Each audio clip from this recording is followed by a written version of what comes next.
Salut à tous et à toutes, c'est Bastien de la Lucarne Verte. On est ensemble pour cette nouvelle émission pour débriefer le match donc Paris FC Saint-Etienne, puis on vous présentera le match Grand de Foot 38 Saint-Etienne. J'ai réuni avec moi une très grande équipe encore une fois pour ce soir. Nous avons l'Argentin d'Argenteuil, Belvin. Salut à tous. Nous avons évidemment l'encyclopédie historique de l'AS Saint-Etienne, Monsieur Albert. Salut, bonsoir à tous et à toutes. Et on a pour finir le boss d'Actu Saint avec nous pour sa deuxième. Ouais. Je profite du petit moment, n'hésitez pas à écrire dans le chat, je lis le chat pour vous, donc n'hésitez pas à donner un petit peu vos commentaires. C'est notre voilà. terrain. Bon, écoutez, messieurs, donc on va passer au premier gros sujet. C'est cette victoire de l'AS Saint-Etienne, 4-2 au stade Charletti. Mais messieurs, avant tout, on va faire un petit rappel pour les pronostics qu'on avait émis. C'est l'heure de l'instant prono. C'est là où il faut commencer à faire chauffer un peu nos cerveaux pour essayer de trouver quel sera le résultat de ce match. Quel résultat? Guillaume, pronostic, Paris FC Saint-Etienne. Est-ce que tu es les buteurs? Entendu, et pourquoi pas Bouchoirie. Ah, ça c'est bien ça. Melvin? Ça sera une courte victoire, 1-0. Parce que c'est un déplacement, ça reste dur. Et en buteur, allez, je vais me mouiller. Pour moi, Lobry, s'il est titulaire, va pour une fois cadrer parce que il a eu ses occasions, il a tiré à côté. Le jour où il cadrera, je pense que ça fera mouche. Donc j'espère pour lui que ça sera contre le Paris FC et que ça sera lui qui nous donnera les 3 points et que ça lui fera du bien au moral et puis qui montrera tout l'étendue de son talent. Et du coup, Albert, ton prono? Moi, 2-0 pour l'AS Saint-Etienne. But, on va dire grâce au Wadji, allez. Pour être tout à fait dans l'air du temps. Allez, moi je me jette à l'eau, mais je pense que les Verts vont gagner 3 au Paris FC. Je vois les Verts gagner 3 et je vois quoi. Et je pense qu'on va au contraire, on va prendre le premier but et je vois bien Guy Lavogui par contre marquer pour le Paris FC. Par contre, les buteurs stéphanois, je vois clairement Nix Nkoukou marquer. Après, c'est Mathieu Cafaro qui va donner l'avantage pour les Verts. Et puis pour finir, quoi de mieux que le grand Ibrahim Aouadji, l'exceptionnel Ibrahim Aouadji qui nous fera confirmer cette victoire. Voilà, 3-1. Et le chat a donné des pronostics aussi. On a un petit pronostic intéressant de Siola. 1-1, match nul. Qu'en pensez-vous? C'est un bon point, c'est parfait. Oui. Une 9e match sans défaite, pourquoi pas. Mais, on signe. Ne pas perdre, c'est le mot d'ordre. Ne pas perdre, c'est l'objectif de... Voilà.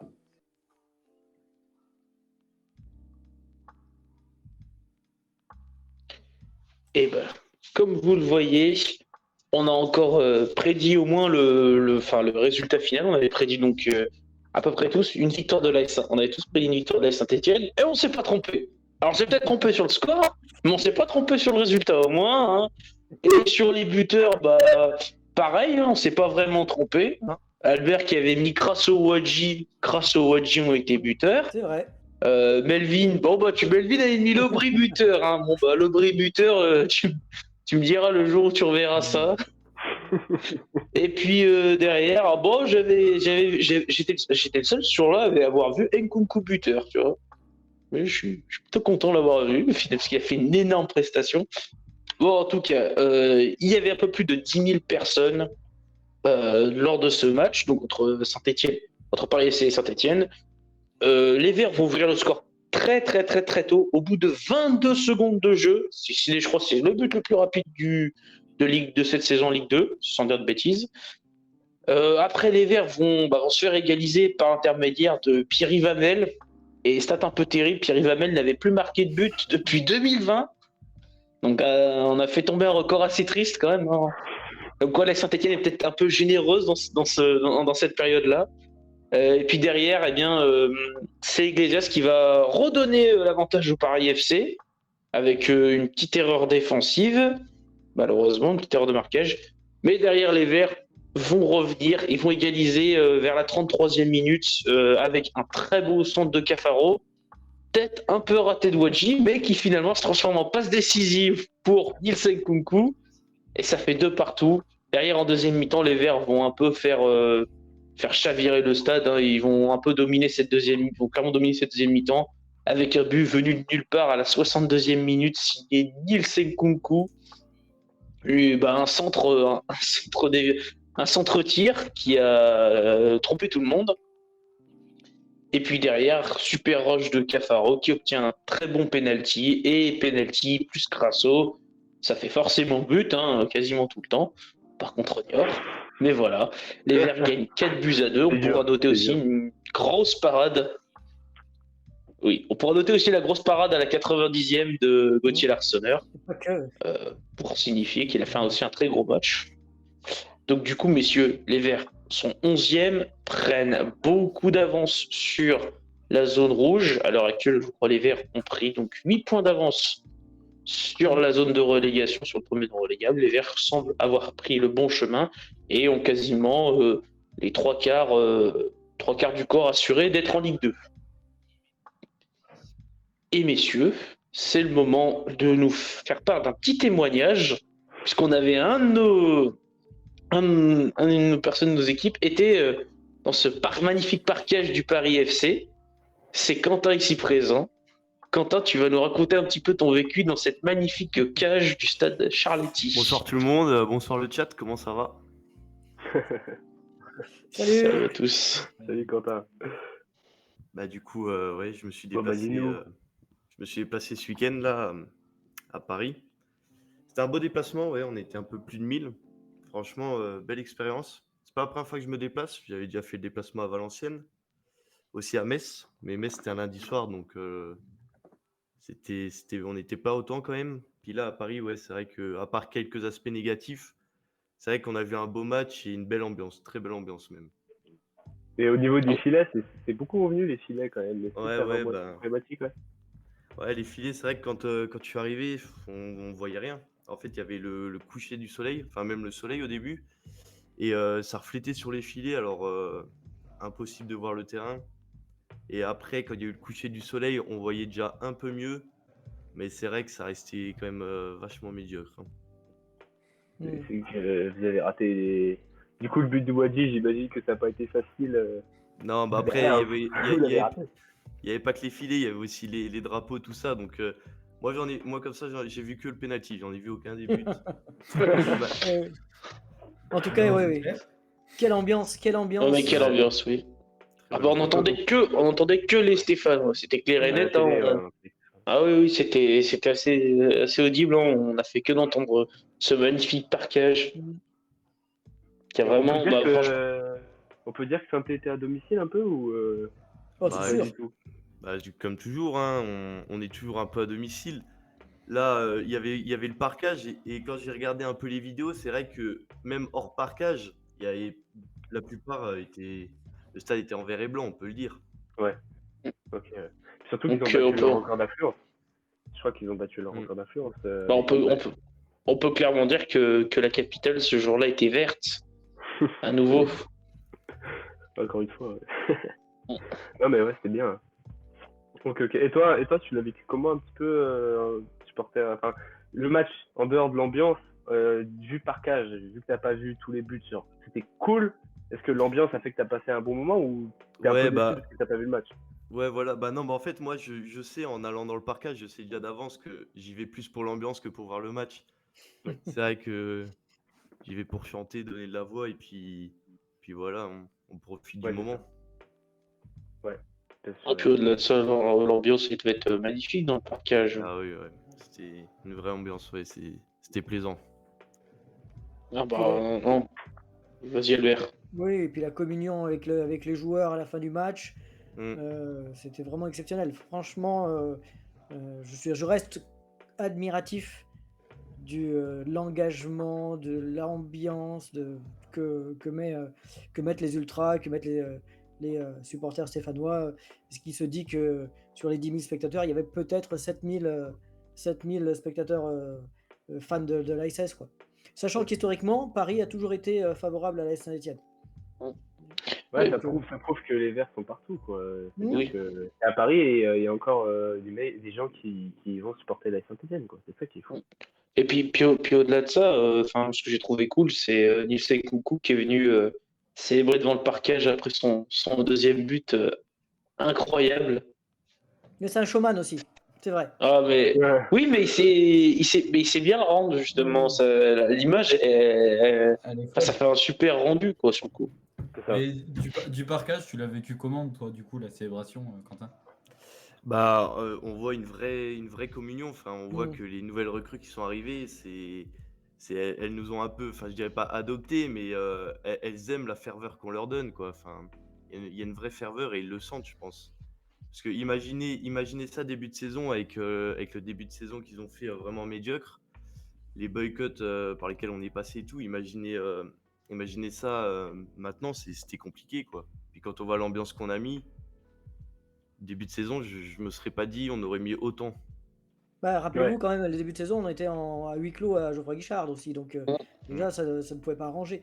Et deuxièmement, je pense aussi qu'on a dû spécifier aux nouveaux arrivants qu'il fallait ne pas ignorer les ultras, il fallait plutôt jouer avec. On voit bien Larsonneur, Charbonnier, Nkunku dans leurs messages sur les réseaux sociaux, n'hésite pas et n'oublie pas de remercier le public et remercier les spectateurs. Donc il y a une nouvelle ambiance et qu'il y a une nouvelle attitude qui fait que on va, avec les résultats aidants, effectivement, on est dans une vraie phase de communion entre les joueurs et les spectateurs. Puis au-delà de ça, même dans le point, j'ai envie de dire, même si on peut peut-être leur dire, mais on peut leur dire, oui, il faut jouer machin, n'hésitez pas à aller avec les ultras, les machins. Ils s'en rendent compte encore mieux quand ils sont dans le stade ou en parquage. Et ils voient, là, ils ont dû voir 1000 personnes, plus tous ceux qui étaient au stade, plus tous ceux qui étaient en dehors du parquage. Ils se disent, mais c'est incroyable, ils seront toujours là. Puis même, que ça soit l'ambiance à domicile ou l'ambiance à l'extérieur, quand ils voient ça, ils se disent, mais c'est incroyable, enfin, c'est fantastique. Et puis donc, je pense aussi, ça les pique un peu en se donnant, peut-être, ça les pique à vouloir donner plus sur le terrain. Ça galvanise, c'est un galvanisateur.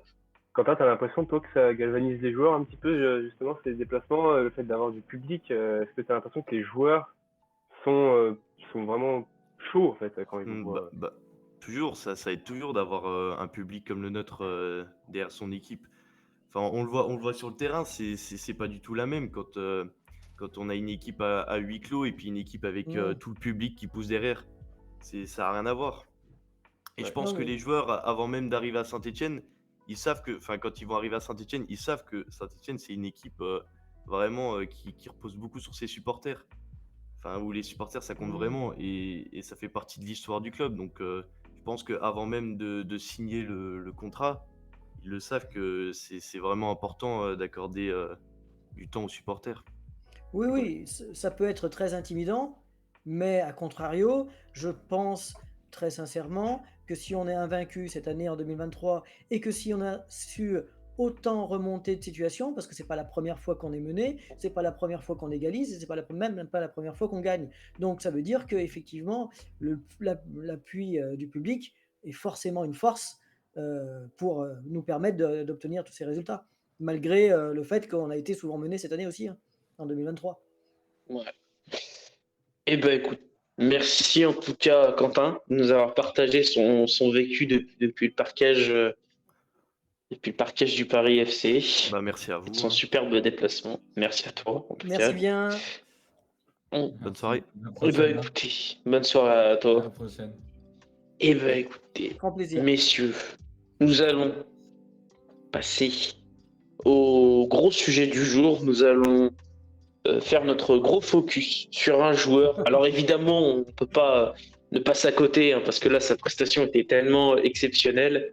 Mais Nielsen Coucou s'occupe de tout. Vraiment, il est dans ce match, il a été passeur et il a été buteur à 2 reprises. Donc là, on est quand même sur quelque chose qui est assez exceptionnel. Et je crois que Colin vous voulez nous parler du rôle un peu moderne de Nielsen Nkunku. Alors avant, je dois juste faire une précision parce que j'ai remarqué ça. Et au moment où j'ai vu le match, j'avais pas remarqué, mais juste avant, pour appuyer sur le fait que Nkunku a fait une prestation, c'est un alien le type. C'est-à-dire qu'il lance le match avec une passe D à la première minute de jeu, il relance le match avec un but à la 35e qui amène du coup le 2-2, et il confirme la victoire. Enfin, en tout cas, il relance la Saint-Etienne pour le but du 3-2 à la 63e minute. Voilà, donc ça, rien que ça, je trouve que ça montre quel joueur c'est et à quel point le mec y est en fait. Le mec est clairement à son niveau. Là où d'ailleurs au début c'était pas du tout son plus grand défenseur. Moi, là, j'ai vraiment envie de défendre comme disait Bastien, le fait qu'on a un vrai piston aujourd'hui. On a le piston moderne, donc du coup ce mix avec carrément, si c'est ce mix entre le latéral et l'ailier, parce que voilà, ça joue haut.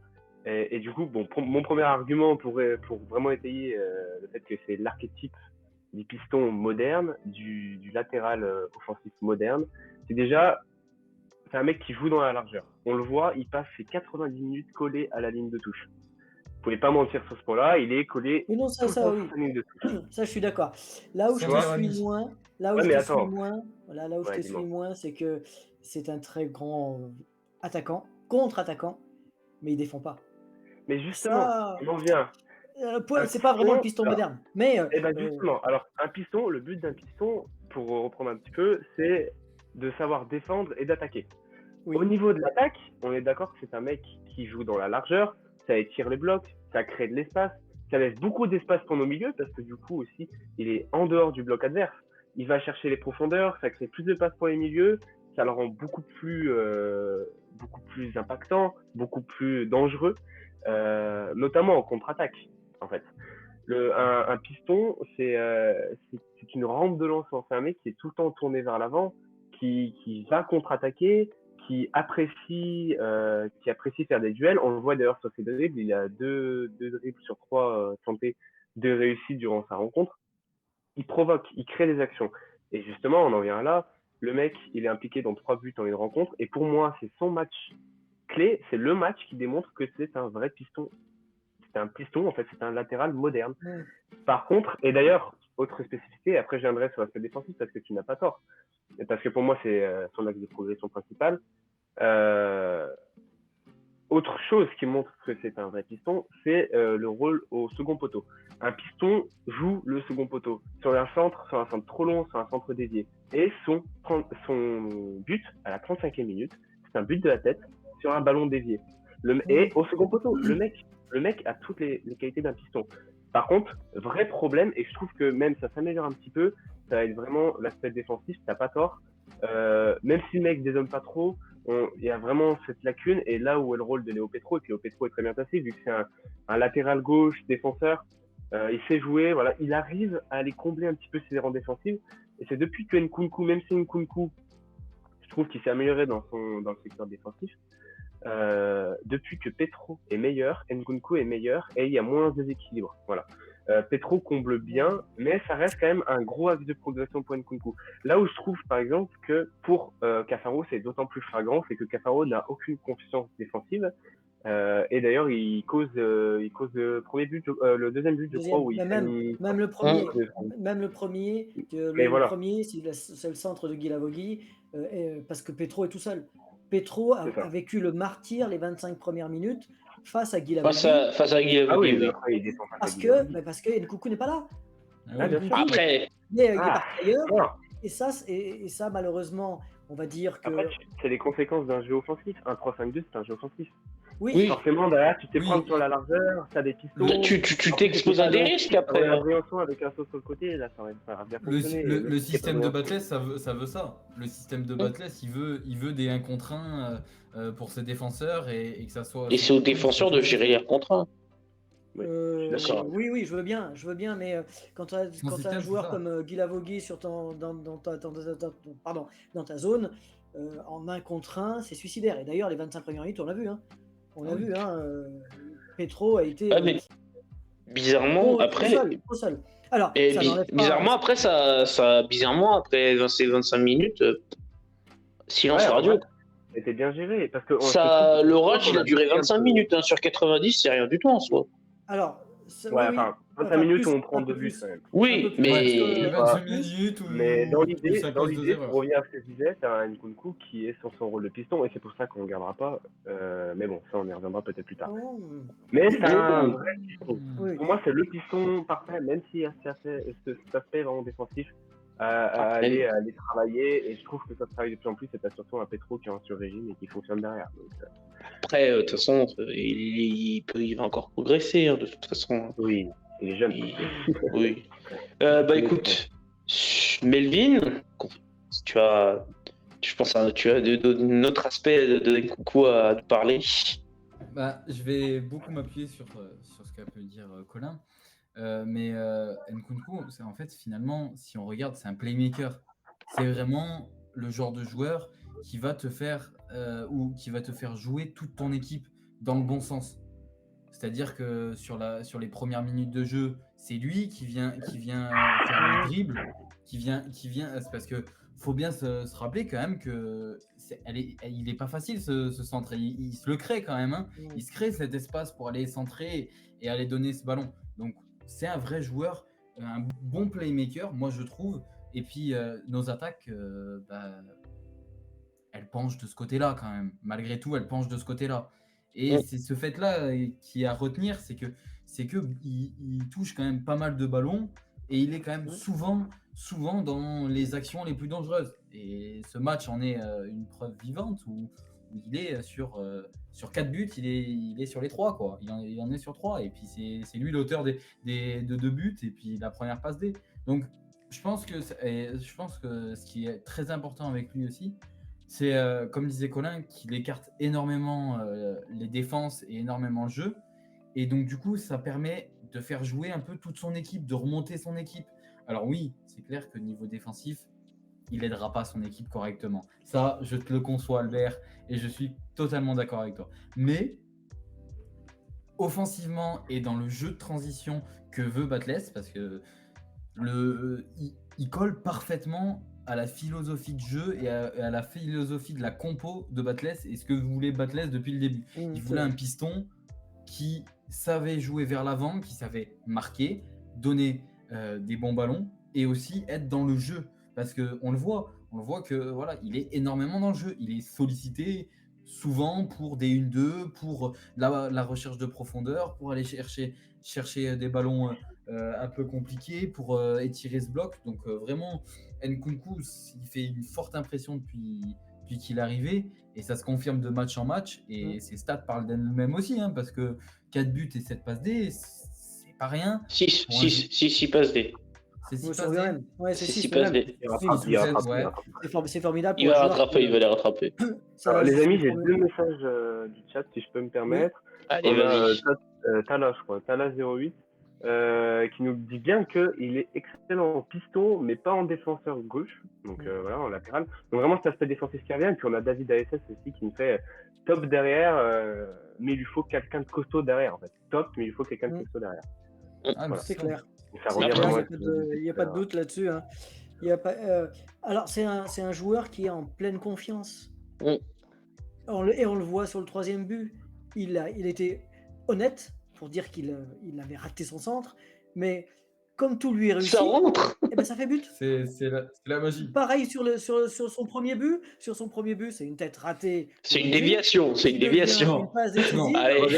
Non, je peux pas te l'accorder. C'est une tête Ça ratée. revient à ce que je te disais, c'est un mec, il va chercher, il allait chercher. C'est une tête des plus ratée. Mais oui, je bats pour aller la chercher. Qui est au bon endroit? Le ballon, où est-ce qu'il arrive? Nkunku. Sur la tête de Oui, parce Nkunku. qu'il est au second Vraiment, Il va la chercher, Nkunku. Oui, non. Il va le chercher. Il est au bon endroit, il est en pleine confiance et tout lui réussit. Donc, il surfe sur un nuage, tant mieux, et en plus, il le mérite. Oui, puis voilà. Il le mérite. C'est exactement ça. Non, Il va bah- arrêter avec lui, on nous dit. Ah, puis au-delà de ça, moi je vais passer sur un autre aspect, c'est l'aspect qu'il apporte plus dans l'état du groupe. On a vu que pas mal de recrues avaient apporté du bien. On peut penser à Charbonnier par exemple, Gauthier Larsonneur. Mais Nkunku, il apporte vraiment quelque chose, je pense, dans un état de groupe, on le voit. Déjà, sa complice, je pense qu'il a l'air d'avoir une très bonne complicité avec à peu près tout l'ensemble du groupe, mais il a une bonne complicité notamment avec Crasso, où ils sont lancés le défi de qui finira le meilleur passeur. C'est-à-dire qu'il y a quand même, il a aussi un petit côté showman que j'aime beaucoup, c'est que je l'ai vu souvent pour les matchs, notamment à domicile, où il n'hésite pas à faire lever les foules, il fait les gestes pour aller les gars, encore plus. Et ce côté-là, et même là, encore une fois, quand il allait courir, il marque son but improbable. Au début, il court d'un côté, puis après, il fait le tour, et hop, il file direct voir le parquage. Et non, mais honnêtement, ça donne, je pense, aussi un élan plus de confiance. D'avoir un mec qui arrive qui réussit à peu près la plupart du temps ce qu'il entreprend, ça donne confiance à un groupe. Et puis au-delà de ça, je pense c'est aussi de voir un mec qui, certes, défensivement, c'est pas forcément sa plus grosse caractéristique, mais si t'as un Léo Petro, ça peut lui donner confiance aussi en se disant il me donne plus de responsabilités, je dois assurer. Et je pense que si Léo Petro, il est peut-être là-dessus plus exigeant. Donc en fait, c'est la recrue qui vraiment fait monter la Saint-Etienne en niveau. On est beaucoup plus exigeant, on est beaucoup plus concentré sur le match, et surtout ils ont envie beaucoup plus de se donner, parce qu'un Nkunku qui peut donner des caviars, on demande. Hein, il donne un caviar à Wadji avec une super talonnade, encore une fois. Mais non, je veux dire, c'est quand on a un joueur qui a une telle confiance, ça porte toujours le groupe vers le haut. Ouais, bien sûr. C'est vrai, tu as. C'est toujours ce qui marche en fait, hein, la confiance. Sans cette confiance, il n'aurait pas tenté son tir sur son but en seconde période. Et il aurait, voilà, c'est pas son tir, ce qui s'avère être un centre, mais dans tous les cas, ça reste un geste compliqué. Le mec a fait un centre. Il a été honnête et il a dit qu'il visait quand même Wadji. Hein. Donc entre Wadji et le but, il y a une différence. Dans l'idée, c'est un centre de loin, il attend. Non, mais c'est une réussite. C'est le coup de chance, le monumental. Mais ça fait 6 mois. Pendant 6 mois, on a mangé notre point noir. C'est nous qui prenions les buts au bout de 30 secondes de jeu. La pichenette, la talonnade à Sochaux qu'on a pris au tout début de match. C'est nous qui le mettons aujourd'hui. On fait n'importe quoi. On rate nos passes. Elles deviennent des passes décisives. Bref, c'est la réussite tourne. C'est le jour et la nuit, c'est une résurrection. Mais vas-y. Oui. C'est ce que j'allais dire, c'est que la chance, on la provoque. Et quand on la provoque, elle arrive, c'est clair. Et là où je veux en venir là pour terminer sur ce sujet, rappelez-vous des 2 premiers matchs de Nils Nkunku. Une catastrophe. Est-ce que vous vous souvenez de ces 2 premiers matchs où on disait mais qu'est-ce que c'est que ça? Je me souviens de son match contre Sochaux et je me souviens qu'il est rentré contre Niort. Niort et Bastia. Ah, Bastia, oui. Putain, j'avais oublié qu'il avait joué contre Bastia. Il rentre contre Niort, on prend des vagues, on se prend un 2-0 à Bastia, il est nulle part. Bref, on se dit qu'on a fait un très mauvais choix. Et maintenant, très sincèrement, j'espère que l'AS Saint-Etienne va vite lever cette option d'achat qu'il y a sur son prêt, parce qu'aujourd'hui, il fait l'unanimité. Alors, je ne sais pas ce que vous en pensez, parce que c'est 2,5 millions, je crois, ce que j'ai lu. 2 millions, il disait. 2 millions. On ne sait même pas s'il y a vraiment une OA. Donc, apparemment, les médias disent qu'il y aurait bien une option d'achat. Donc, s'il y a option d'achat, même si elle est un peu plus élevée que tous les transferts qu'on a fait d'ici là, je pense qu'elle est largement abordable. Franchement, il vaut déjà, je pense que donner 2 millions, même si c'est 2,5 millions, pour un joueur qui arrive autant à réussir ce qu'il fait, c'est donné. Donc en fait, même si à ce moment-là, t'es pas obligé de lâcher 2,5 millions tout de suite. Hein. Le transfert, tu peux très bien dire je le prends, mais le paiement, tu peux l'étaler dans le temps. Un transfert, vous n'êtes pas obligé de payer tout de suite la somme. Hein. Vous pouvez très bien l'étaler dans le temps. Après, c'est un accord. Voilà. Avec, un accord après avec Everton. Mais je pense que, et puis même, je pense pour lui, il a tout intérêt à rester à Saint-Etienne. Parce que il faut se poser. Il n'a pas réussi à Cardiff, il n'a pas réussi à Everton. À Marseille, ça a été compliqué Marseille, c'est pour lui. Pour moi, il est temps qu'il se pose. Et quoi de mieux que de rester là où il a réussi, Saint-Etienne. À la limite, qu'il fasse une saison. Hein. C'est pas grave. Mais s'il fait une saison entière où il réussit tout, bravo, merci monsieur Nils. Le mec, il arrive à Everton en tant que prospect, en tant que big, que joueur qu'on attend d'exploser. Et là, il a eu sa confirmation là maintenant, en fait. Il n'aura pas sa confirmation l'année prochaine. Il a eu sa confirmation là maintenant. Le mec, là, il s'est relancé, mais Everton va vite le vendre parce que Loa, justement, mais jamais en Ligue 2. Jamais en Ligue 2. Il partira en Ligue 1 et il ira tirer un banc. Mais là, ça ne dépend plus d'Everton. Everton, s'il y a l'option d'achat, Everton est obligé de l'accepter. Le seul souci, c'est Nkunku. Est-ce que lui va accepter ou va-t-il ne pas être tenté par d'autres propositions plus importantes, plus intéressantes pour lui en termes financiers? Parce que quand même, le salaire qu'il risque de toucher l'année prochaine ou que risque de lui donner Saint-Etienne reste largement inférieur à ce qu'il pourrait toucher vu ses performances actuelles. Donc c'est là où le bas risque de blesser, c'est qu'il risque d'avoir des exigences financières beaucoup trop élevées et qui font qu'il... Mais après, il faut quand même noter là-dessus que la boîte d'agents sur laquelle est Nils Nkunku, c'est la même que Denis Sapien et Gauthier Larsonneur. Donc, il y aurait aussi peut-être je sais pas, mais moi je pense que les boîtes d'agents ont peut-être tout intérêt à avoir leurs joueurs dans le même club. C'est pour eux, ce sera peut-être plus facile. Peut-être. Après, je pense que il faut la lever, cette option. Dans tous les cas, il faut la lever. Même si le joueur te dit je ne veux pas rester, tu lui dis pas de souci. Mais nous, on t'achète. Et on sait qu'on va te revendre plus cher. Donc autant faire comme ça. Autant l'acheter. Pas parce que ça serait bête de louper, même s'il ne rejoue pas avec la SS en fin de saison. Tu l'achètes et tu le revends pour, je dis n'importe quoi, 5 millions et tu l'achètes 2,5 millions. T'es gagnant. Oui, t'es gagnant. Et en Ligue 2, tu seras bien content d'avoir ces 2,5 millions en plus que tu auras fait sur un joueur. Voilà, c'était un pari. Là où j'ai mis un doute, et en changeant avec ce que disait Albert, peut-être pour conclure sur le mercato. Avec Nkunku, c'est selon l'équipe 480 000 € par mois. C'est pas facile de le garder l'année prochaine. Oui, ça va pas être facile, sachant qu'on n'arrive même pas à mettre plus de 50 000 € pour notre meilleur buteur et notre meilleur passeur. Oui, j'y crois moyen. C'est un salaire de première ligue. C'est un salaire de première ligue. Mais ça changera pas le fait qu'il aura les mêmes exigences. Pourquoi tu vises de la première ligue après avoir fait une saison magnifique en Ligue 2, lapsus. Après avoir fait une saison magnifique en Ligue 2, le mec, il a des occasions pour retourner en première ligue et avoir sa chance en première ligue, gagner son. Ouais, ça reste à voir s'ils vont lui donner sa chance en première ligue. Ils le tenteront. Ils le savent, ils le tenteront. Il a toutes les cartes en main là.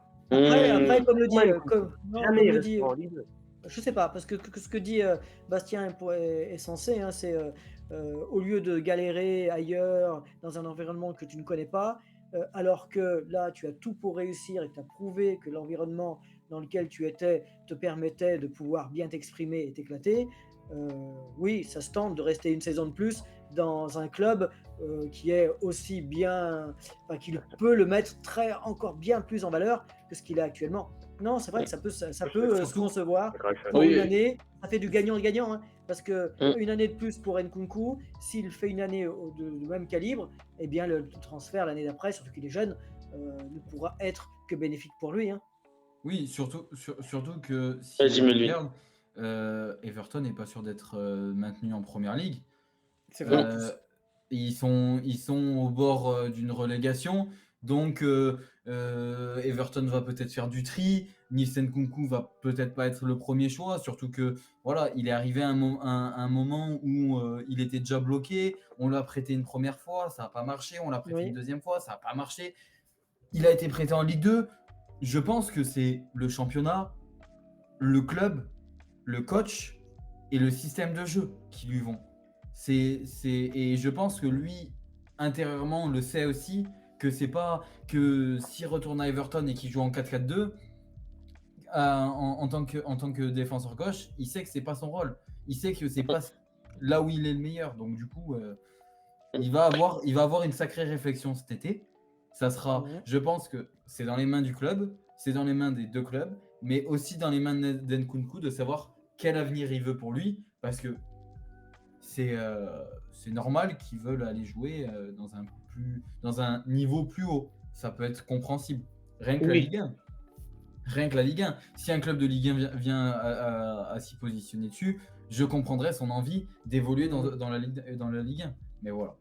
Bon. Voilà en tout cas, en souhaitant que Nielsen Coucou finisse la saison au bout de canon et en espérant qu'il reste à Saint-Etienne l'an prochain et que nos dirigeants sortent le chéquier pour le faire venir. Messieurs, on va passer au deuxième sujet un peu large. Là, les Verts, à l'heure actuelle, on peut dire, sont toujours invaincus. Ça fait depuis février qu'ils sont invaincus sur une série de 9 matchs sans défaite, dont 6 victoires, 3 matchs nuls. Bah, on peut se poser une question. Peuvent-ils tenir une telle forme?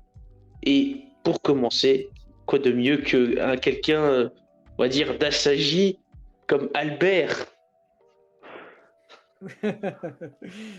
Alors, très sincèrement, on a vu là depuis, donc on est invaincu, la Saint-Etienne est invaincu depuis le début de l'année.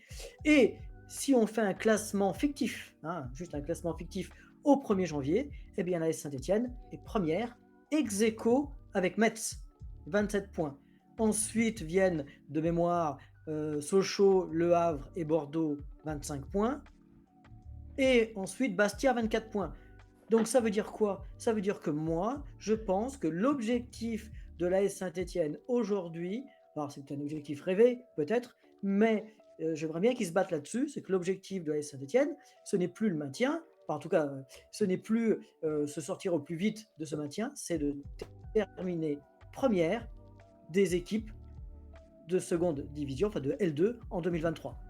Et on saura très vite si cet objectif est réaliste ou pas, puisqu'on a les 2 prochains matchs contre Grenoble, qui est une équipe qui réussit bien aussi en 2023, puisqu'elle a pris 21 points, donc c'est une bonne moyenne, enfin c'est un bon résultat. Et ensuite, on va recevoir Metz, qui est à égalité avec nous sur ses points en 2023. Donc, ces 2 prochains matchs, on saura très vite quel est le niveau réel de l'AS Saint-Etienne, et si oui ou non, elle peut viser cette place de première qui sert à rien, clairement. Mais je pense qu'elle peut jouer. Oui, mais je pense qu'elle peut jouer et ça peut donner beaucoup de confiance pour préparer la saison suivante. Écoute, moi ça parle à Melvin. Est-ce que selon toi, les Verts peuvent-ils maintenir une telle forme? Je pense que oui, au niveau de l'effectif, du niveau qui est montré à l'heure actuelle. Et des adversaires qui arrivent, on est capable de battre tout le monde. Ça, j'ai pas peur de le dire, on est capable de battre tout le monde. On l'a montré face au Havre, on a réussi à accrocher un nul à 10. À 10 contre 11. Face à Bordeaux, qui est une équipe qui est assez solide, on a obtenu un nul aussi. On est une équipe solide. En 2023, on est une équipe plus que solide et qui fait peur.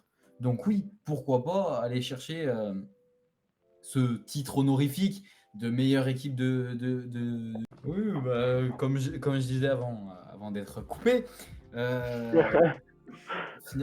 finalement, l'ASS a quand même un groupe et une ossature qui va se créer pour l'année prochaine. Et c'est peut-être sur ça qu'il faut jouer en cette fin de saison, c'est créer une vraie dynamique de groupe, une vraie envie collective de la victoire, de l'envie de gagner, qui va nous faire venir sur la saison prochaine pour repartir pied au plancher, pour espérer, voilà, on va pas se mentir que, en tout cas de mon côté, si on continue comme ça, l'année prochaine, il y a un objectif qui est d'être le plus haut possible, en tout cas, pour moi. Alors, je sais que avant que tu tempères un peu nos propos, exactement. Sache quand même que sur cet effectif-là, et sur le match contre le Paris FC, 9 des 11 titulaires sont sous contrat chez nous. Et que même, on peut craindre d'être attaqué sur 1 ou 2 titulaires qui sont en train de flamber, mais on a notre ossature là. Donc, On ça a, nous on a laisse l'ossature, présager. mais on voit pas les individualités en fait. Mais ça c'est encore autre chose. Mais... Bah, Après, un mercato peut. Il va falloir un moment quand même qu'on loue le travail qui a été fait au mercato d'hiver. Ah bah oui, très clairement. Parce qu'il Oui, y a un mais, très bon mercato. oui, mais- Donc, mercato d'été, on peut espérer quelque chose d'intéressant aussi. Il faut penser à ça. En tout cas, l'ossature, elle y est. Et si on arrive je dirais, à verrouiller, alors ça c'est comment dirais-je, le rêve ultime, à verrouiller Nkunku et Crasso. Cafaro. Et même Bah, Cafaro. Cafaro, il est en... Non, il est en pré-option d'achat. Mais c'est à 500 000 euros l'option d'achat. 500 000 je pense euros, que... tous les jours, je la claque. Moi, je la saute aussi, je la fais sauter, on est d'accord. Il est déjà chez nous, pour moi, il est déjà chez nous. Oui, il est chez nous. C'est pour ça que je me dis, très sincèrement, on a l'ossature et ça veut dire qu'on est déjà en avance. Et pour à nous de performer. Oui, en tout cas, mais... Oui, vas-y, Colin. Juste, moi, je veux juste un tout petit peu nuancer, parce qu'on parle de... J'allais nuancer. On dit qu'on a les moyens qu'on est capable d'aller chercher des matchs, de continuer d'aller chercher grâce à nos adversaires et tout. Il faut peut-être penser aussi qu'un match de football, ça se joue à 22 et pas à 11, et que ça va être aussi en fonction des équipes adverses. Je pense que face à Rodez, Guingamp, Laval, Valenciennes, on va pouvoir aller chercher les 3 points, c'est largement à notre portée. Par contre, face à Grenoble et MS, va falloir qu'on espère que nous, va pas falloir que nous, on soit à 100%, mais il va aussi falloir espérer que Metz, par exemple, soit à 50%, parce que c'est des équipes qui sont absolument excellentes ces derniers temps. Oui, mais pas que nous. Voilà. Après, attention. On fait Le Havre et Bordeaux. Hein. Oui, c'est ça, on est allé à Le Havre et Bordeaux, on n'a pas perdu, et on aurait même pu... Oui, mais on est aussi tombé contre de bons jours. Jamais Le Havre avait fait un match aussi dégueulasse. Ça fait combien de temps que Le Havre avait été mauvais ? Parce que c'est nous qui l'avons rendu dégueulasse. Bien sûr, mais il faut aussi qu'on prenne en compte la forme des équipes adverses. Et... Je suis d'accord pour nous. Non, mais tu vois, je vais dire, moi je vais même dire plus large. Regardez le calendrier, donc notamment, on va dire à partir de fin avril et le mois de mai. Le mois de mai est très intéressant parce qu'on va affronter les équipes, on va affronter Rodez, on va affronter Queviron, qui est une bonne surprise, qui était barragiste l'année dernière et qui à l'heure actuelle fait une très bonne saison.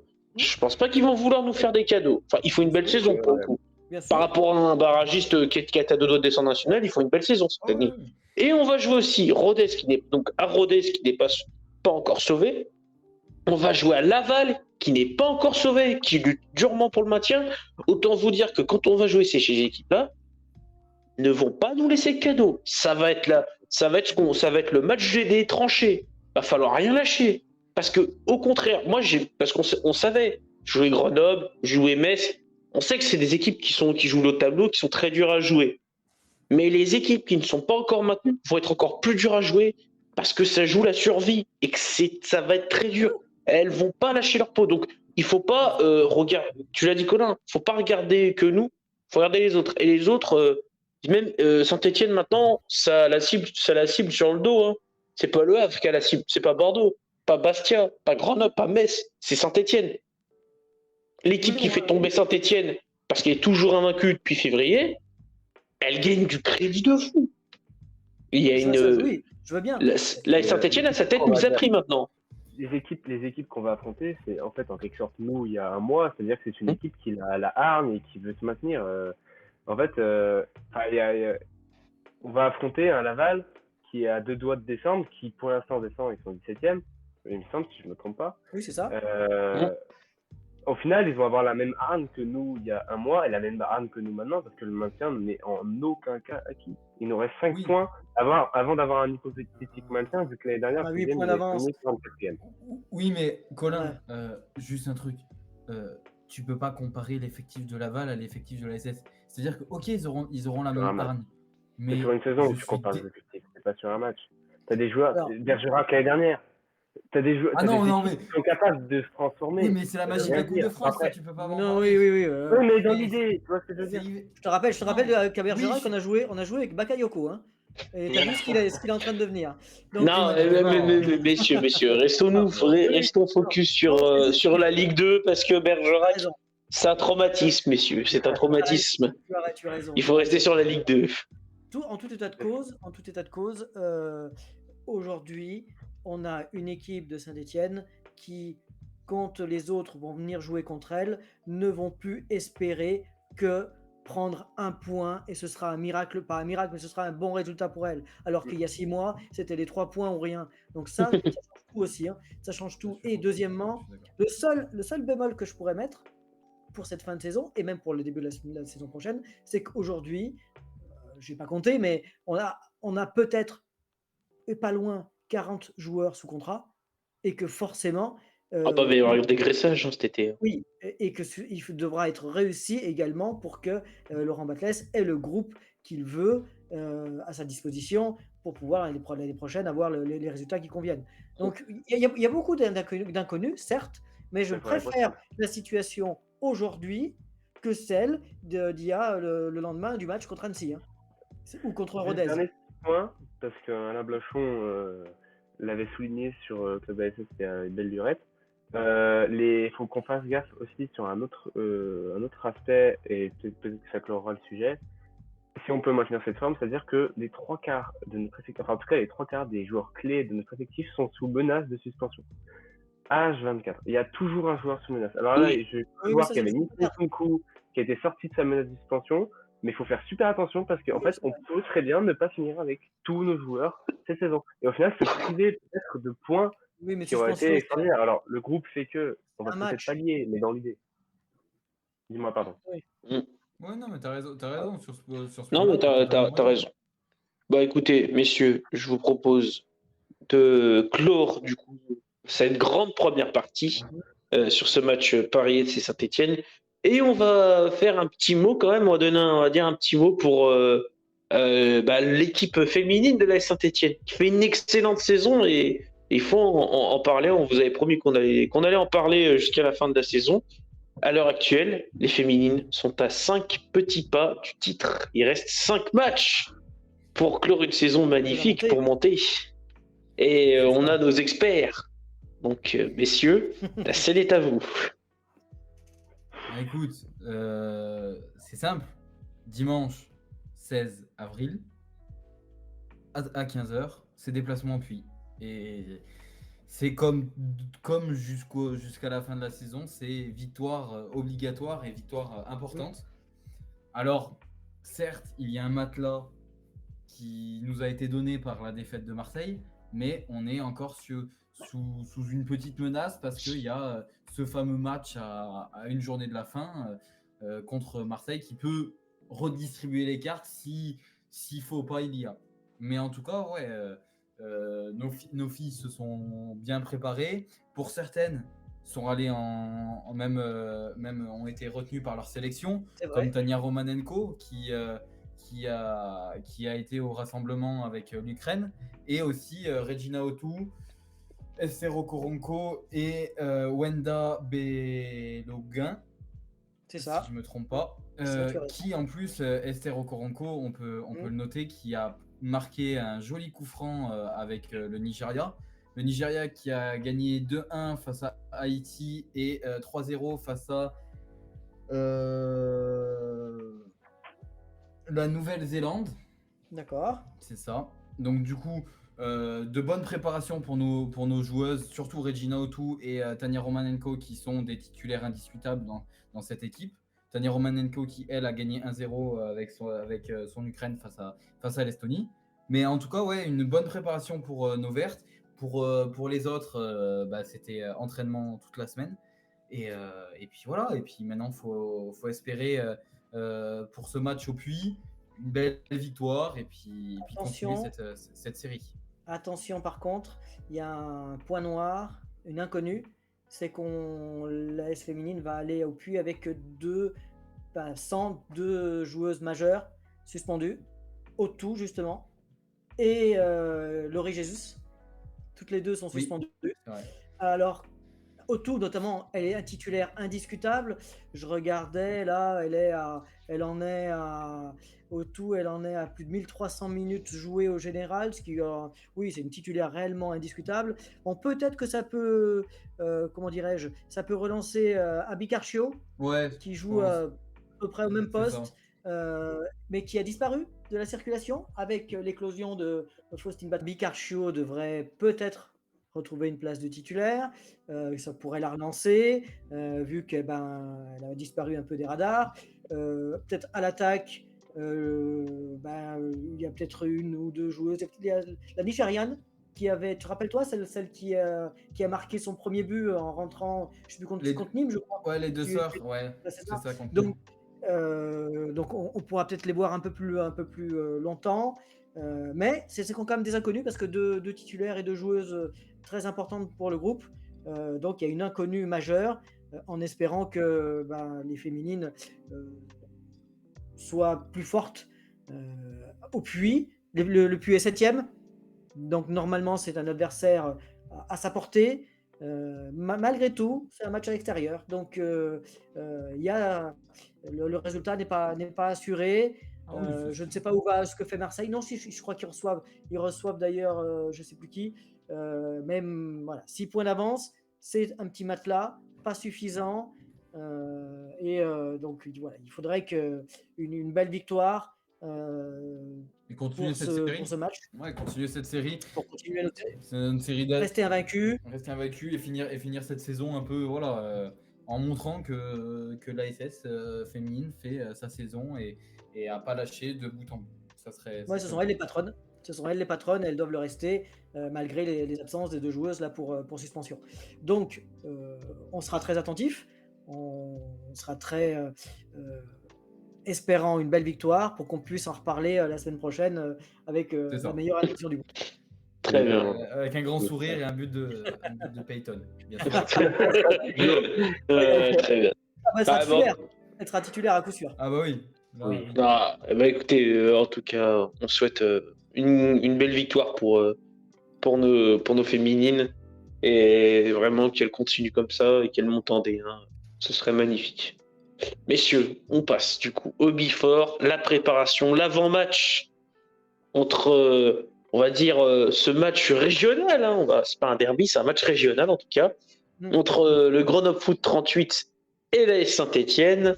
Mais pour ça, nous allons commencer par un petit historique préparé par Albert. Exact. Grenoble, oui, on peut le dire, c'est la suprématie régionale qui est en jeu, et ce qui rend d'ailleurs ce match très attrayant. Mais il faut bien reconnaître que ça n'a pas été souvent le cas entre les deux clubs, Grenoble ayant toujours évolué dans l'ombre de Saint-Etienne. Donc il ne s'agit pas vraiment d'un classique. Les deux équipes se sont affrontées en fait 26 fois, dont 11 fois en L2 et seulement 6 fois en L1, ce qui donne 17 victoires, 6 matchs nuls et 4 défaites pour l'ASS, 55 buts contre, et dans 55 buts pour, et 25 contre. Les Grenoblois ont d'ailleurs dû attendre leur 16e match contre l'ASS avant de remporter leur première victoire. Les Verts ont également un bilan positif sur le terrain de Grenoble avec 6 victoires, 3 matchs nuls et 3 défaites.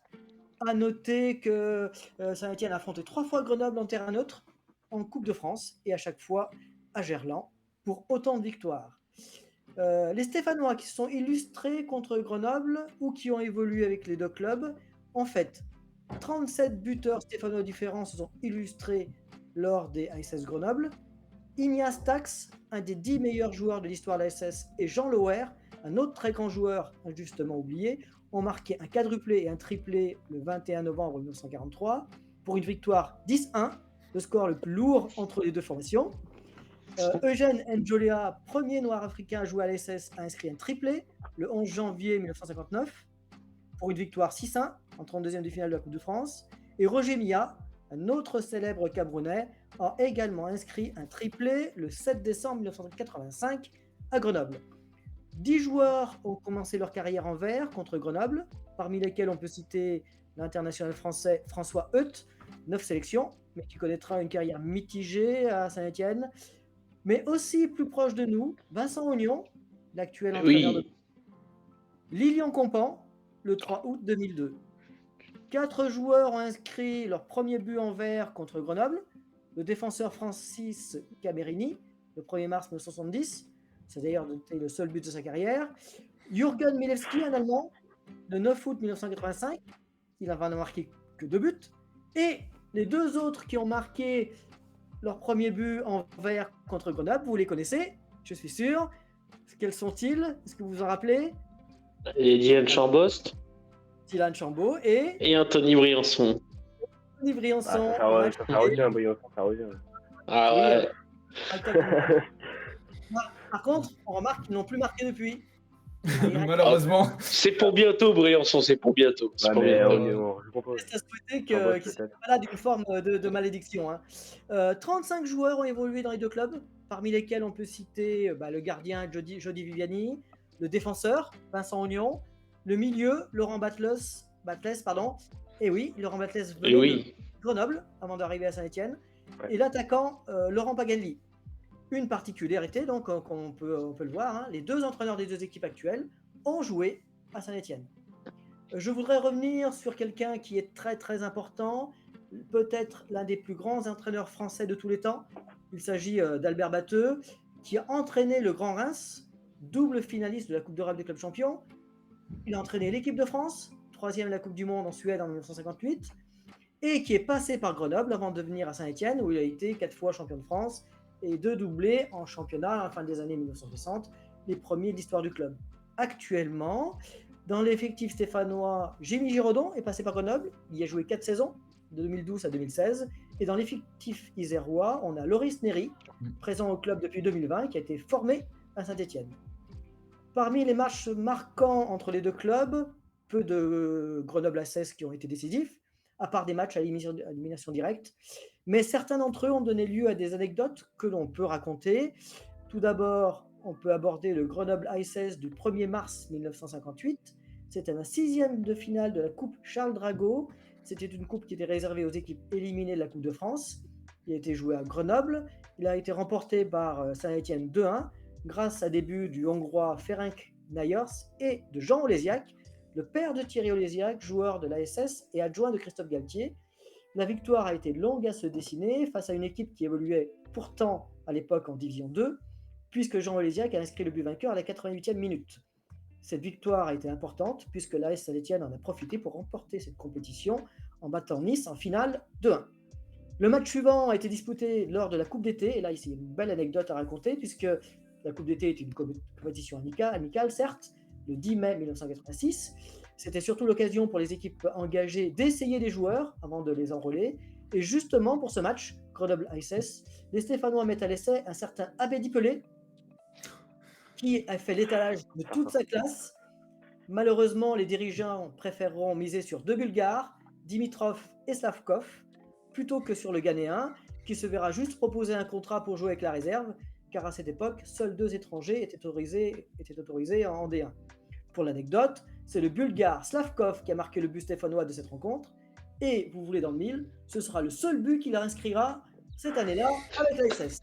Donc le staff n'a pas eu le nez fin dans cette histoire, car Abedi Pelé a fait le bonheur d'autres équipes, et notamment celle du Grand Olympique de Marseille de Bernard Tapie. Autre match assez intéressant, le 32e de finale de la Coupe de France, en 22 janvier 2000 à Grenoble, qui a été aussi très très indécis, car les Grenoblois, même en évoluant en 3e division à ce moment-là, ce sont eux qui ouvrent le score à la 36e minute, sur un terrain complètement enneigé.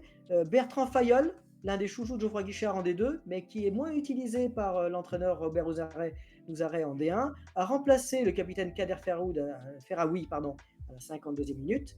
Il a égalisé à la 81e, permettant aux siens d'atteindre les prolongations, période au cours de laquelle le Brésilien Alex est enfin sorti de sa boîte pour donner la victoire aux Verts à la 114e minute. Donc pour une victoire, donc 2-1. Le dernier match cité, malheureusement, est bien plus tragique, car le 2 avril 2004, juste avant la rencontre Grenoble-ASS, qui avait eu lieu et qui avait donné un 2-2, un supporter stéphanois est grièvement blessé à la tête par des plombs d'une arme de chasse lors d'une altercation avec de jeunes habitants d'une cité près du stade. Il est resté entre la vie et la mort plusieurs jours et plus de 2 semaines dans le coma. Depuis ce drame, des débordements réguliers sont constatés entre les supporters de chaque club et il ne serait pas étonnant qu'un arrêté préfectoral soit mis en vigueur pour ce match retour. Dans tous les cas, donc, ce Grenoble-ASS vaut le détour et les Verts vont chercher à conserver leur invincibilité depuis le début de l'année. C'est ce dont nous allons discuter maintenant entre nous. Donc je te laisse la parole, Bastien, pour nous en parler. Merci Albert pour cette historique qui est très, très intéressant en tout cas. Écoutez messieurs, on va passer au rapport de forme. Un rapport de forme. Alors on peut être on peut le prendre des deux côtés. On peut être optimiste, mais on peut être négatif. Attention. Parce qu'on va affronter une équipe pas facile à manœuvrer.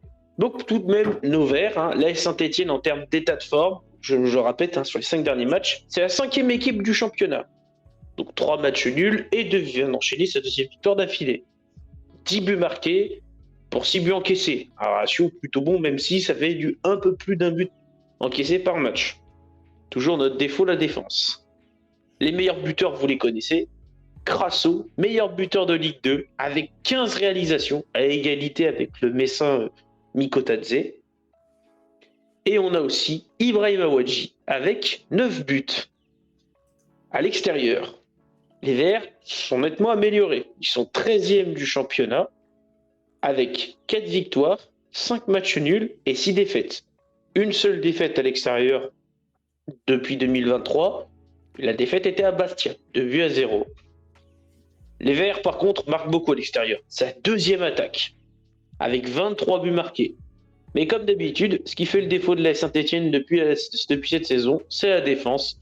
C'est la 19e défense à l'extérieur. 25 buts encaissés. Face à elle, Grenoble. Grenoble, une belle équipe cette saison, qui fait vraiment de belles choses. 8e équipe en termes d'état de forme, ils ont fait sur les 5 derniers matchs une défaite, une victoire, une défaite. Et puis derrière, ils viennent d'enchaîner 2 victoires d'affilée, comme la Saint-Etienne. Le bilan est un peu plus sobre pour les Grenoblois, avec 5 buts marqués et 4 buts encaissés. Côté des buteurs, les Grenoblois ont surtout un bon attaquant, Mathias Phaéton, avec 9 buts, et derrière, Son Yang a marqué 6 buts. À domicile, les Grenoblois, comme je vous l'ai dit, équipe très difficile à manœuvrer. Les Grenoblois sont 6e sur le championnat à domicile. Ils ont 8 victoires, 4 matchs nuls, mais ils n'ont perdu que 3 fois chez eux, au Stade des Alpes. C'est la 9e attaque à domicile, avec 16 buts marqués. Mais ce qui fait la force de Grenoble, c'est sans doute sa défense. La 4e du championnat, avec 11 buts seulement encaissés à domicile. Donc une équipe difficile à manœuvrer, face à des Stéphanois ambitieux, mais qui laissent un peu des trous derrière. Messieurs, un gros match nous attend. Saint-Etienne vise clairement le top 10 dans ce match-là. Et je laisse la parole à Colin. Allez, Colin. Moi, tu vois, j'aurais du mal à dire qu'on vise le top 10, mais plutôt qu'on vise la victoire. On vise les 3 points. Mais à aucun moment, tu vois, le top 10, je sais pas ce que vous en pensez, les amis, mais à aucun moment, je pense que le top 10, c'est l'objectif. Bah, le top 10, la 10... 3 points, tu vois. Le 10e match sans... Le top 10, quoi, la perfection, quoi, le 10 sur 10, quoi. J'avais pas compris que ça. J'avais compris que Mais parce que du coup, on c'était pourrait y notre- accéder. C'était notre blague, ça faisait un ensemble de tout en cas de victoire, Ok, tu vois. alors, on se dit- à ce moment-là, si on fait 10 victoires, bah ouais, vas-y, carrément. Pas Par 10 contre, au victoires, niveau mais du classement, 10 matchs sans 10 défaite. 10 matchs 10 sans matchs sans défaite. défaite, oh là là, ça me c'est couche. 10 Ça matchs y est, il sans s'enflamme. défaite. 10 matchs sans défaite. s'enflamme. Ça y est. Ouais, non, mais ça y Mais est. effectivement, 10 matchs sans défaite, le top 10, parce que si on gagne ou si on fait match nul, le top 10 est abordable. Donc oui, je pense qu'on peut les viser. Comme on le disait la semaine dernière, l'ASS est dans une bonne dynamique. Et à Grenoble, ce ne sera pas simple. D'ailleurs, une petite anecdote, tu as parlé de Phaéton. Oui. Ah, et bien Phaéton et Nkunku se connaissent. Même très bien. Ah. Oui, ils vont avoir plaisir à se revoir parce que, sachez-le, ils ont été virés du centre de formation de Brest. Marseille. Oui. Ah ouais, Putain. c'est vrai. C'était à Brest, centre de formation Ouais. de Brest pour des bêtises de gamins. Ils ont été virés et donc c'est bien que ces deux joueurs s'éclatent ailleurs, notamment Nkunku chez nous, quoi. Mais oui, l'anecdote est sympa. Phaéton, c'est le meilleur buteur de Grenoble. Donc oui, c'est vrai que c'est vraiment les 2 joueurs en forme qui vont se retrouver, ça va être super. De ça. Non. Donc, Oui, vas-y, Albert, justement. Non, c'est pour en revenir. Ce match ne sera pas simple. Vincent Ognon fait du très très bon travail à Grenoble. Rappelez-vous, il avait pris l'intérim de Frédéric Antonetti à Metz et il avait maintenu l'équipe. d'accord, dans une situation très très compliquée. Alors, effectivement, quand Frédéric Antonetti est revenu l'année d'après, il a retrouvé un poste d'adjoint, mais comme il avait quand même goûté au leadership, au poste de numéro 1, il a décidé qu'il devait aller tenter sa chance ailleurs. Bien lui en a pris. Hein. À Grenoble, il fait du très très bon travail, on le voit bien.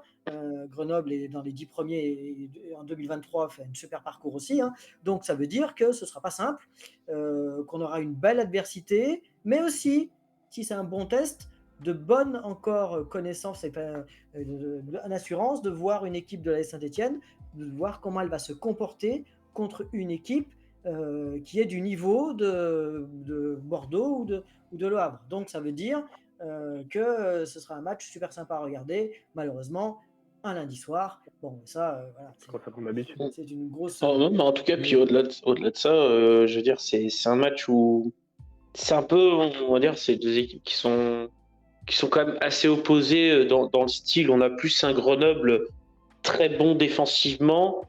C'est pas forcément l'équipe la plus attrayante offensivement, Grenoble, mais elle gagne ses matchs. Elle est très propre défensivement. Et face à elle, là, Saint-Etienne qui, justement, c'est sa force offensive qui lui fait gagner les matchs. Donc, on peut clairement parler de choc un peu de vision. Hein. C'est un duel de vision, un duel de style, en fait. Un duel de style en soi. Ah, c'est sûr. Et puis même... Vas-y, Bloodwin. C'est un duel de style. Et puis, il y a un match dans le match. Il y a deux joueurs qui sont en forme et qui sont deux gardiens très très bons de notre championnat, qui sont Brice Maubleu et Gauthier Larsonneur. Parce qu'on n'en a pas parlé dans notre après-match du Paris FC, mais Gauthier Larsonneur fait encore un match très très bon. Oui. Et c'est à souligner, il est dans sa lignée des matchs très très bons et ça reste... sans doute le meilleur gardien de la Ligue 2 à l'heure actuelle. Et Maubleu fait une vraie saison, une vraie très très bonne saison. Et je pense que si Grenoble est aussi haut, ils peuvent remercier leur gardien parce que le gardien fait quand même de sacrés matchs et une sacrée belle saison dans ses buts grenoblois. On se souvient qu'il avait quand même fait une très belle prestation face au Vert au match aller. Hein. On s'en rappelle bien. Ça rappelle. Des sacrés arrêts. Oui. C'est vrai, un 2 partout qui nous était quand même resté en travers de la gorge, puisqu'on avait été mené très très rapidement au bout de 2 minutes de jeu, hein, rappelez-vous, hein, je pense que vous vous en souvenez. On avait pris l'avantage de 1 qu'on n'avait pas réussi à conserver, parce qu'à cette époque-là, on va dire qu'on n'était pas encore suffisamment armé pour pouvoir gagner ce type de match. C'est plus le cas aujourd'hui. Hein. On était bien fébrile. Bon, c'était Étienne Green dans les buts, bien que je l'aime bien, malheureusement, mais c'était lui dans les buts. Bref, une situation compliquée à l'époque, qui ne l'est plus aujourd'hui. Par contre, le match est à Grenoble, donc avec notre ambiance. On peut considérer que le stade sera plein. Il y aura peut-être beaucoup de Stéphanois, mais il y aura quand même pas mal de Grenoblois qui viendront encourager leur équipe. Donc vraiment un vrai match test qui nous permettra de comprendre où est-ce que se situe notre vrai niveau. Mais ça fait plusieurs fois qu'on dit ça quand même. Hein. On avait dit contre Bordeaux. Mais ça a des paliers différents. Donc voilà. Est-ce que vous... Vas-y, finis, excuse-moi, je croyais que Vas-y, je t'avais fini. Non, vas-y. Est-ce que vous voyez Batles reconduire un petit peu saut axial il me semble que ça n'a pas forcément bien marché. Est-ce que vous voyez retenter encore cette chose, être dans la continuité ou plutôt je pense qu'il a, enfin, je veux dire, il a pas trop de choix. Après, est-ce qu'il peut tenter autre chose? Peut-être, je sais pas. Est-ce que j'ai une idée. Hein. Moi, j'avais une idée. J'avais tenté. Alors, j'avais une idée, mais vas-y, Albert. Moi, l'idée, c'est comme défensivement, et je l'ai sur le deuxième but. Alors le deuxième but, c'est vrai, c'est une passe ratée à l'adversaire de Cafaro qui nous a complètement déséquilibrés, mais il y avait un point important, c'est effectivement, rappelez-vous, So et Petro se retrouvent complètement à gauche, proches de leurs attaquants, ce qui fait que c'est un milieu de terrain qui a pris tout l'espace, sauf que ce milieu de terrain n'était pas suivi par Lamine Fomba qui était trop haut à ce moment-là, mais déséquilibré, et je pense qu'un Monconduit avec un jeu plus proche de sa défense, comme il sait bien le faire et comme Batles l'a bien découvert et l'a bien tenu, lui a bien demandé, je pense que ça pourrait être face à une équipe de Grenoble peut-être meilleure que Paris FC, ça pourrait être une sécurité supplémentaire et je pense qu'il va la tenter. Je pense que mon conduit pourrait être titularisé à la place de Lamine Fomba pour assurer un peu derrière. Parce que Sceaux, ou alors permuter Apia Sceaux, pourquoi pas. C'était mon idée, c'était de mettre Apia dans l'axe. Ah bah non. Déjà, je pensais que après, ça peut se tenter. Ouais, mais Sceaux bien accompagné, ça marche. Comment Et puis, je vais te rejoindre parce qu'en plus, je vais te rejoindre sur le fait de pas inverser tout ça parce qu'en plus, on a un Cafaro qui ne redescend pas. Oui, c'est vrai. Donc, mettre Sceaux en difficulté encore plus, Sceaux est un excellent défenseur. Je suis son premier défenseur. Et sur le premier but, il est à 100%. Je le conçois. Il n'a pas fait un excellent match, mais je pense que il avait aussi, il y a eu 2 poids 2 mesures, c'est-à-dire que il y avait une très belle attaque quand même du Paris FC en face. Ça a attaqué. Oui. Et puis on l'a bien vu sur ce match-là, ça a été beaucoup du 1v1. Du 1 contre 1 pour nos défenseurs et dans cette bataille-là, un Briançon, on l'a senti qui pour remobiliser les troupes, pour les accorder, c'est sûr qu'il manquait. Du coup, par rapport à Grenoble, tu fais quoi? Du coup, tu le laisses? Tu fais quoi toi? Tu fais comme Albert avec mon conduit pour moi, je le laisse, mais par contre, l'idée d'Albert me plaît bien de mettre mon conduit dans cette équipe-là qui va pouvoir aider ce Sceaux qui est un peu perdu tout seul en centrale, l'aider à faire ce lien défensif. Je pense que c'est mieux. Ça peut peut-être aussi créer une concurrence aussi entre mon conduit et Fomba, sachant que Fomba a un peu pris une place de titulaire avec la blessure et la suspension de mon conduit. Est-ce que c'est pas bénéfique autant pour Fomba que mon conduit soit titulaire, non seulement sur le jeu du coup pour essayer d'assurer un petit peu plus les placements défensifs de Sceaux, l'assurer avec du leadership et du coup aussi d'expérience, mais aussi pour mettre en concurrence Fomba qui certes mérite une place de titulaire, mais au même titre que mon conduit au final. Mais au final, ça va être. Je pense que ça va surtout dépendre de l'approche que voudra Batles. Est-ce que Batles va commencer le match avec des vraies intentions offensives et du coup à ce moment-là il se dit je mets Fomba quitte à prendre des risques et derrière au pire si vraiment il y a un problème je fais rentrer mon conduit, ou est-ce qu'il se dit j'assure tout de suite avec mon conduit, l'offensif il y a quand même quelque chose offensivement, mais je veux dire t'auras pas cette montée du numéro 6 que pouvait apporter Fomba de temps en temps. Donc après, là, il peut. C'est vraiment son rôle, tu vois. C'est pas, vu que c'est pas son rôle d'après. 3-2, il doit être défensif. Oui. Après. Ça peut être important, surtout face à Grenoble. Grenoble, c'est pas le Paris FC, quoi. Grenoble, ça prend peu de buts, donc sinon on en prend 2. On se met comme un tire une belle balle. C'est difficile d'en mettre 3. Il faut assurer.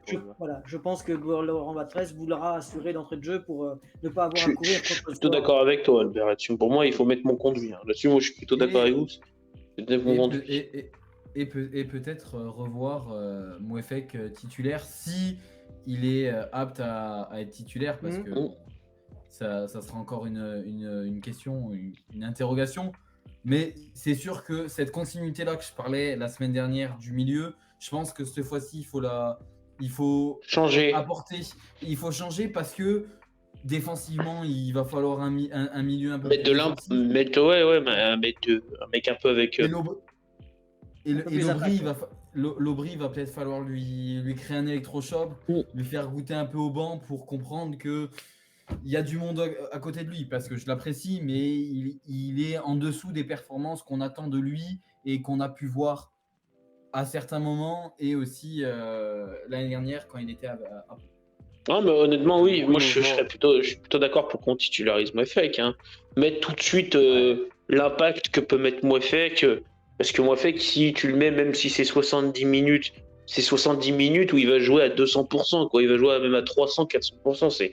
C'est un mec qui est 70. C'est comme si lui, il joue 70 minutes ultra à fond. Donc, peut-être, pourquoi pas, pour moi, mettre Mouefek, c'est plus.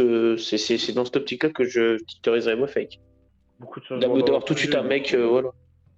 Vous avez pas peur, vous, de voir autant de changements dans votre jeu, de changer autant ce cœur du jeu qui C'est est pas, c'est pourtant pas, votre point mais fort, en fait. Hein.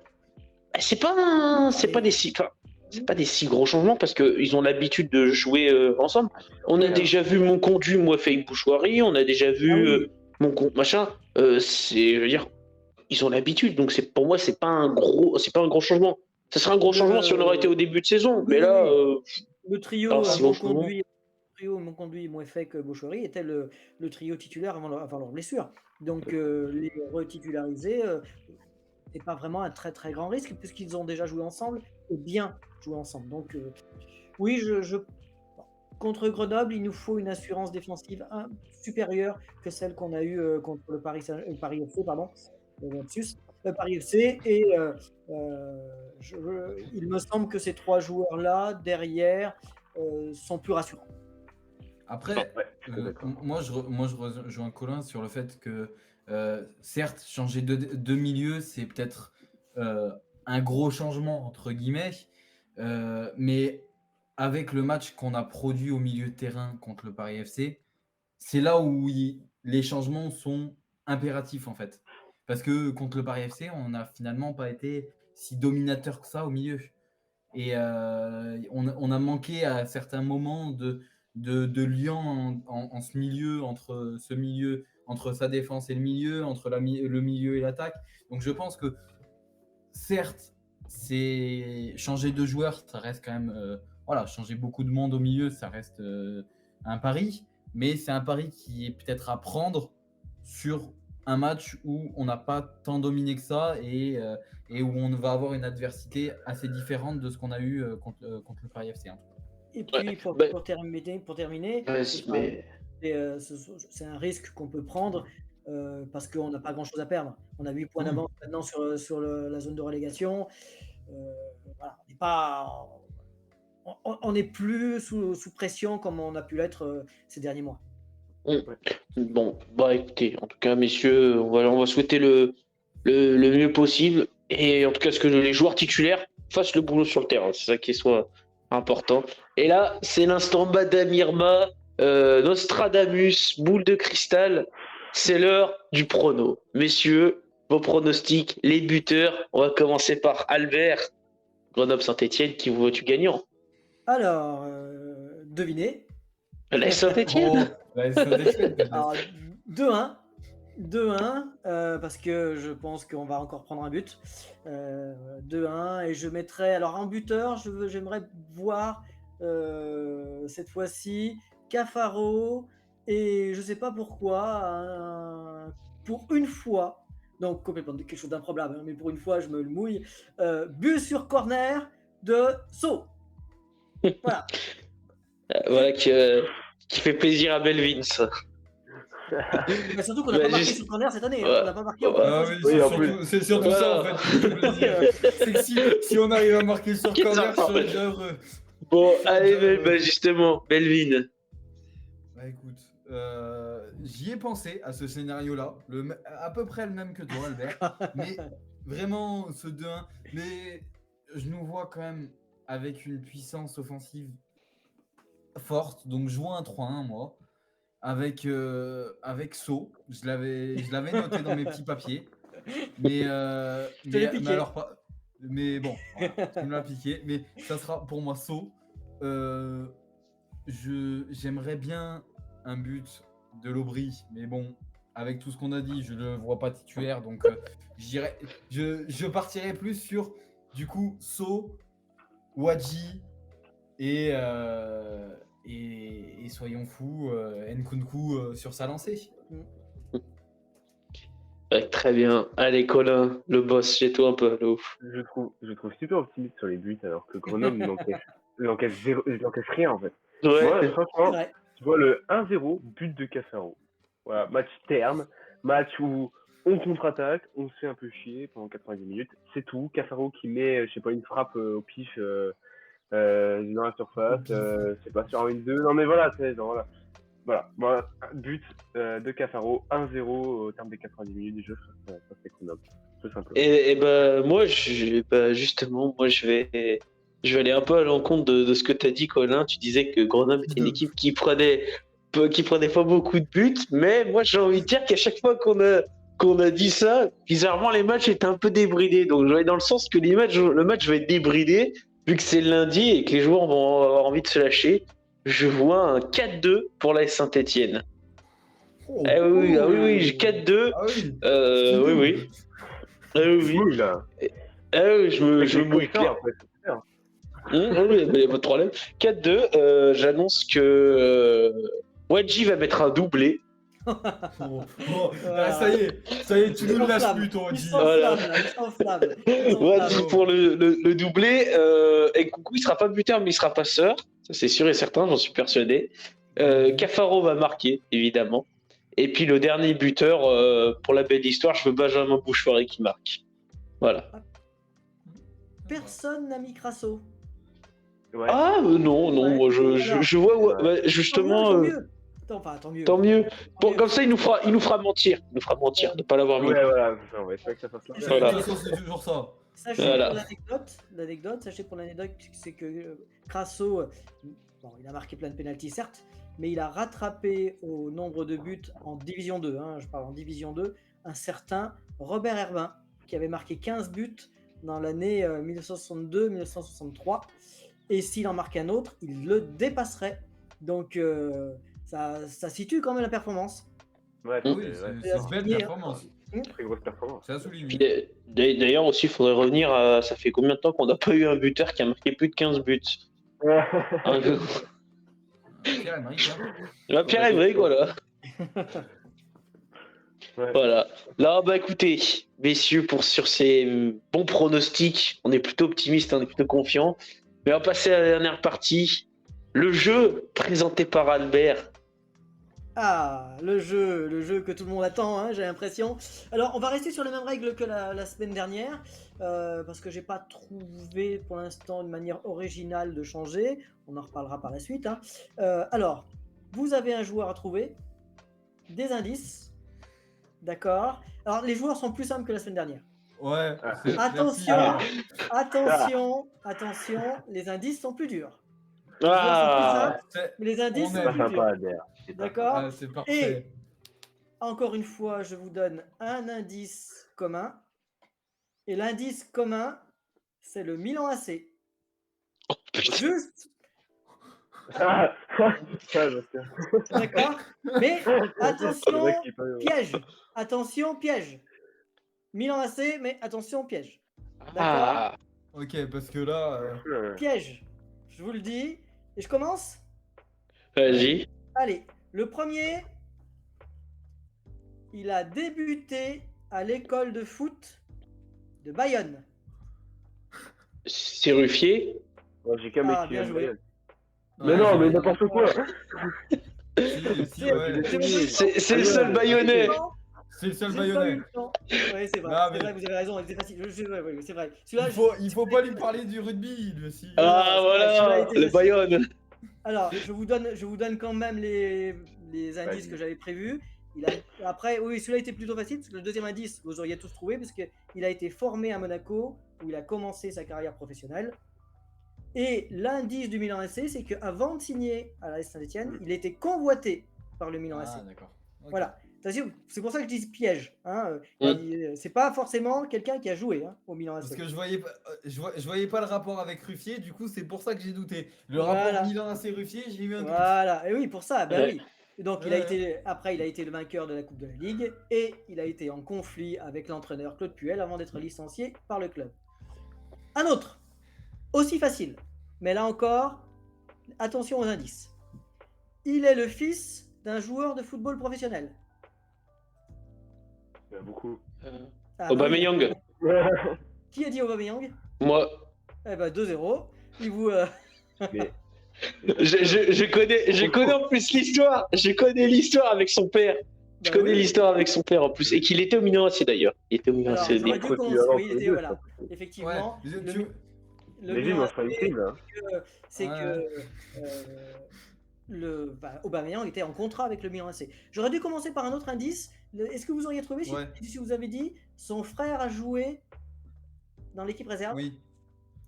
Willy. Willy Aubameyang Willy a joué dans l'équipe réserve. Il n'a pas percé, mais donc les deux frères ont été à Saint-Etienne à un moment donné. Willy Aubameyang. Après, avec tous les autres indices, ça aurait été encore plus simple. Vous voyez, ils sont simples les joueurs hein, que je vous donne. Hein. Ouais, non, c'est bien. Ouais, ça va. Alors, on en a un, il balance les mots au hasard. Hein. Zéro point. Non, je les trouve facilement, c'est facile. Là, le joueur est simple aussi. Après, il est un peu plus vieux le joueur, mais il est simple aussi. Il a commencé sa carrière à Saint-Etienne en 1990. Ouais. Avec un rapport. Attends, c'est pas Laurent Blanc? Arrête. Non.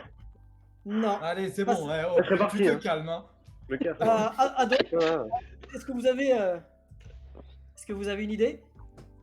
Il peut plus parler, hein. Mais vous, peut-être. Donc, il a commencé sa carrière professionnelle à Saint-Etienne en 1990. Je suis pas sûr, hein. Coupé? Non, non. 92 de mémoire coupé. Ouais, ok. Et encore, c'était un match de Coupe d'été, me semble-t-il, de mémoire. Sinon, c'est 1994 contre Angers. Non? Un autre indice? Pas de... Ouais. Alors, l'indice Milan AC, il a joué en amical avec l'AS Saint-Etienne contre le Milan AC. Et pour info, l'AS Saint-Etienne n'a joué que 2 fois contre le Milan AC.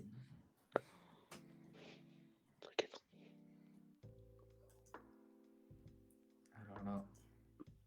Pas Mais Guillou. il triche, regardez-le, il est sur son téléphone. Guillou. Ah oui, Moi c'est pas bien. Ah oui, hein. Je Ah, sais tu- pas. Arrête-moi le ce rageux là. Et j'ai pas de poids non plus hein. Yo. Non, je vous donne un autre indice. Ah il est ouais, plus simple. Celui-là est plus simple. Et donc là, au plus rapide, hein. Il a commencé donc en 1990 à Saint-Etienne. Il a été transféré à Saint-Etienne après une brillante Coupe du Monde en 1990 en Italie avec la Tchécoslovaquie. Lubomir Moravcik, évidemment. Mais ouais, c'est pas ça. Lubo, putain, mais Lubo, Jamais ça me vient en non. tête comme ça. Mais t'es un Ouais, j'ai malade pas le droit. mental. Mais De quoi Le Lubo Moratic, j'ai pas le droit. Ah ouais, c'est vrai, vous voyez. Celui-là, je suis énervé. Ouais. Un petit dernier, très difficile. Oui, allez. Ah oui. Très difficile Allez. celui-là, par contre, oui, c'est vraiment Très difficile, c'est pour moi. Le all-in, celui qui gagne, celui qui. Oh, arrête, j'en ai trop sûr que... Colin, prends le téléphone. En ce moment. Ouais. Bon, Allez, vas-y. alors celui-là Trichez est très pas, les- difficile. Très. Alors, par contre, c'est encore un joueur très célèbre. Hein. C'est vraiment pas comme la semaine dernière où je vous ai pris un joueur un peu sorti de nulle part et celui-là est très célèbre. On l'embrasse en tout cas. Année 1950. Donc c'est ça qui rend le joueur à trouver un peu plus 50? difficile. Ouais, année 1950. Et Milan AC toujours. Par contre, il a débuté à La Combelle au Puy-de-Dôme. Ça c'est dur. Je reconnais que c'est dur. Il y en a très peu qui ont débuté. Voilà, il y en a très peu. Ouais. Dur, là. Ah, dites au hasard. Bastien, 1950. stop. Hein. Justement, je réfléchis là, c'est une bonne question. Il a évolué, Regarde- il a évolué quelle regarde année, nos la yeux. Saint-Etienne Dans les années 50, tu dis Oui. Ok. Ouais, je serais pas certain de nom comme ça. Attends, j'ai perdu. En plus, j'ai perdu le nom. Mais je perds le nom. Avec ça. Non, mais je l'ai pas, mais j'ai un nom, mais j'arrive pas à m'en souvenir, c'est ça le problème. Oui, allez. Allez, J'ai un nom, J'en ai pas 50. Hein. deuxième indice, difficile aussi. Donc, il est arrivé à Saint-Etienne lors de la saison 1949-1950 et il a joué son premier match le 5 février 1950 contre Roubaix. Est-ce que ça peut vous aider? Totalement. Ouais, je me rappelle, j'étais là. J'étais dans les tribunes. Son premier match en 1950 contre Roubaix. Premier match en première division, évidemment. Ouais. Bah, celui-là, je l'ai pas. Allez, Ouais, troisième pas eu. indice. Et là, c'est l'indice Milan AC.